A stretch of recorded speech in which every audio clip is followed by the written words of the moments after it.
कल एक आपको मालूम है कि हमला हुआ, एक सुसाइड अटैक हुआ पेशावर में, पाकिस्तान में। इसमें 3 लोग उनके मारे गए, कई लोग उसके अंदर घायल हुए। ये फिर टीटीपी तहरीक तालिबान पाकिस्तान ने जो है ये हमला किया था।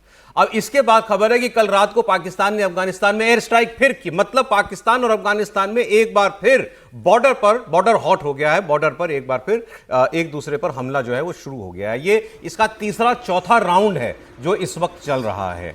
अब ये बात आगे क्या होगी, क्या ये एक बार फिर कोई बड़ी शक्ल ले सकता है? खबर है कि एक बार फिर से जो पुराने मध्यस्थ थे तुर्की, कतर, वो फिर एक्टिव हुए हैं। उन्होंने कहा है कि अब हम एक मीडिएशन सेंटर ही बना देंगे जो दोनों देशों के हालात पर और इन ऐसे तत्वों पर जो है वो नजर रखेगा। लेकिन ये ऐसा लग रहा है कि कोई व्यक्ति जो है वो बस चाह रहा है किसी तरह की ये दोनों देश जो हैं किसी तरह युद्ध में उलझ जाएं। त्रिपाठी जी, नहीं देखिए, ये एक मुश्किल तो है क्योंकि जिस तरह की स्थितियां वहां बन रही हैं, और मतलब इसमें दूसरे का हम कैसे कहें कि दूसरा कोई चाह रहा है।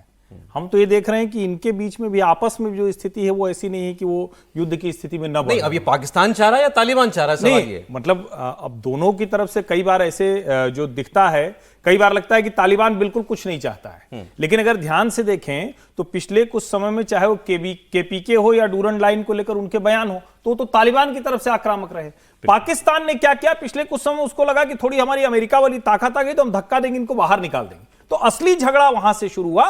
तो ठीक है कि अमेरिका चाहता है वो अलग बात है, लेकिन इन दोनों के बीच में आपस में बहुत कुछ सेटल होना, और एक बार सेटल हो जाए तो अच्छा रहेगा। अरे सर, एक ट्रंप का स्टेटमेंट भी है, दिखाना चाह रहा था, समय नहीं है। ट्रंप ने फिर कहा कि बागराम एयरबेस अफगानिस्तान का छोड़ना हमारी बहुत बड़ी भूल थी और हमें फिर एक बार उसको हासिल करना ही पड़ेगा। निश्चित रूप से मुझे लगता है कि जो पाकिस्तान रह रहकर जो अफगानिस्तान पर हमला कर रहा है उसके पीछे मुझे लगता है अमेरिका की बहुत बड़ी भूमिका है। और अमेरिका चाहता है कि एक बार पाकिस्तान लड़े अफगानिस्तान से, फिर अफगानिस्तान खदेड़ा जाए। और या जो बागराम एयरपोर्ट का जो चल रहा है कि जो वापस अमेरिका चाहता है, ट्रंप जैसे चाहते हैं, वो वापस देना चाहता है। लेकिन फिलहाल मुझे लगता है कि बहुत संभावना कम है। दोनों देशों के बीच में छिटपुट हिंसा हो रही है। अभी कल ही 3 जगह एयर स्ट्राइक पाकिस्तान ने वहां पर की और उनके मतलब सिविलियन मारे गए, उसके अंदर 15 सिविलियन मारे गए, 10 और 3 महिला मारी गई है। तो मुझे लग रहा है ये आने वाले दिनों में लड़ाई बढ़ सकती है।